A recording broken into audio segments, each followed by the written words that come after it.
讓我哋識得去關心每一個人，關心有軟弱嘅弟兄姊妹，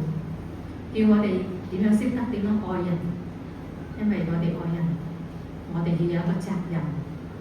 嚟到去關照佢哋。我哋真係睇到佢哋嘅不義，我哋睇到佢哋嘅欠缺。求主，你真係時刻要我哋真係去省察，我哋要改變我哋嘅人生，好讓我哋真係能夠配得做你嘅兒女。因為我哋見到我哋教會有好多年長嘅弟兄姊妹，佢哋身體軟弱，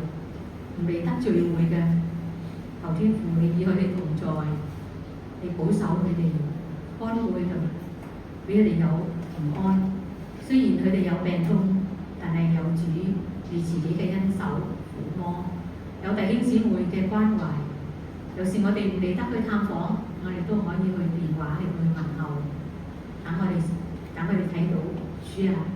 弟兄姊妹一樣關心佢，你一樣係咁樣看顧佢。天父啊，求你真係俾我哋每一個人都肯願意付出，讓我哋去關懷每一個人，愛每一個人。好似主你愛我哋一樣，好似主你赦免我哋一切嘅不義一樣。求天父你保守我哋每一人，因為我哋今日有聲無聲嘅禱告，求天父你都垂聽，我哋感謝你。我哋咁樣誠心祈禱，